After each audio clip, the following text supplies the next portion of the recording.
Eta zu izan zara iruzur baten biktima. Zer motatako iruzurran biktima izan zara? Deitzen dana man in the middle, edo gizon erdikoaren iruzurra. Esan nahi dut, guk bialdu genuen faktura bat imeiez, eta gure bezeroari iritsi zitzaion faktura hori modifikatuta. Izena eta guzti dauka zure iruzurra. Hala esan ziguten ertzainan. Zergatik erdian dagoen gizon hori? Esan duguna, guk imeia bialdu, eta norbaiteko deian, faktura hartu eta modifikatu. Eta iruzurra suertatu zanean, uste dut enkargu nahiko potente baten erdian izan zela. Hori da, justu enpresa bat egin. Izan zen obra berezi bat. Urteko obrarik handiena igual? Bai, urte hortan bai, handiena izan zen. Zein zan zehazki enkargua? Etxe berri baten, 30 balkoi istea. 30 balkoi. 30 balkoi istea. Bai. Eta behin material guztia banatuta? Hori da. Tokatzen zitzaizuen, zer kobratzea? 52.000 euro. 52.000 euro. Hori da. Azaldu iguzu zein den fakturazioa egiteko prozedura? Zorroxa da, gu lana bukatu, eta zuzenian ordenarioan faktura prestatu, eta imeiez bialdu gure bezeroari. Zorroxa. Eta, zer gertatu zen urrengo egunetan? Ba hori, dirua ez ala iristen. Eta orduan, ez da iristen, eta... Gutxi gora bera zenbat egunetan iristen da? Egun baterik bestera. 24 orduan sartzen da dirua. Eta esen iritsi, eta orduan nik administrazioakin deitu nien, eta ez da dirua iritsi, arraz bat. Lasai egon, zati justifikantea bialdu digute. Bale, eta esan ostirala.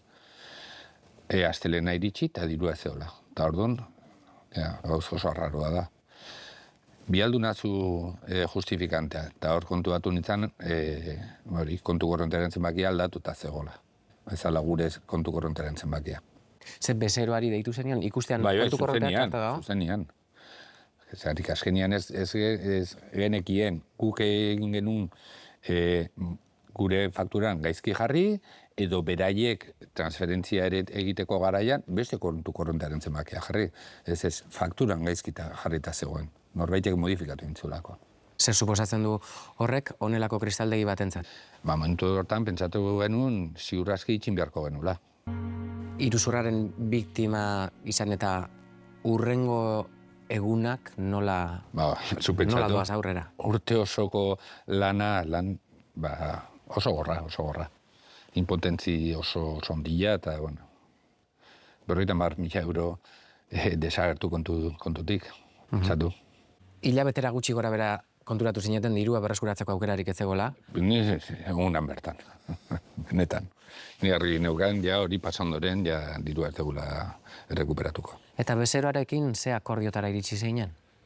Zuzenian, nola da bezero bat, elkarrekin nahiko lanak egiten ditugunak, itzen genuen bakoitzak 26.000 euro galduko genula. Eta horrela geratu ginen.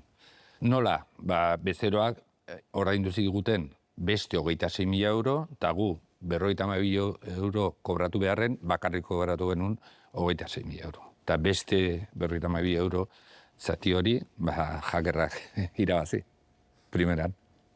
Eta dirua jaso zuen kontu korrontearen informaziorik lortu zenuten? Ni galde nion gure bankotxeari, hau nora iritsi da. Ley de protección de datos.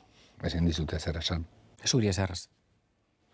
Guri bakarrik esan ziguten, hor erru bat izan zela, eta transferentzia egiteko garaian, kontu korrontea gaizkitzola. Kitxo, besterik ez dakigu.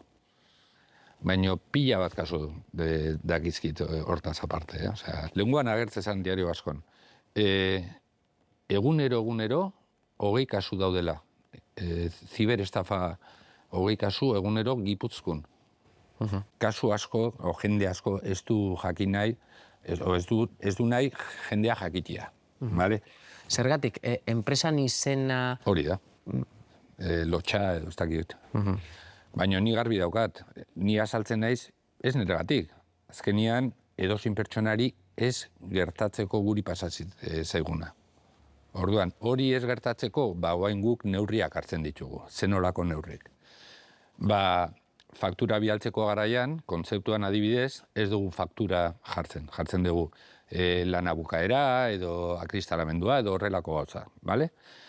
fakturan inoiz ez dugu jartzen kontu korrontearen zenbakia. Gero bialtzen dugu beste email bat, deitzen dana zertifikado de titularidad, ¿vale? Eta hor agertzen da gure izena eta gure kontu korrontea. Eta gero telefonoz konfirmatzen ditugu azkeneko kontu korrontearen 4 zenbakiak. Telefonoz. Beldurra daukau, beldurra. Hau gertatutakoaren ondoren. Hombre, karo. Oso azkarredia. Impunitatea totala. Totala. Babes gabe sentitzen zara. Bai. Iruzurra pasondoren, zain pronto ni banekien dirua ez genula errekuperatuko. Orduan gertatzen falta zaigu, bigarrengo bide hori, bankuetxeren kontra jutia. Eta bueno, orain horra haude. Bigarren salaketa bat jarri nahi duzu, Hori da. Bankuak bere gain har dezan, ez zuela nahikoa kontrolatu. Hori da. Alaren ustetet ere ez degula lortuko. Horren argi daukazu? Ni garbi daukat. Diru hori ez dugu errekuperatuko, inoiz.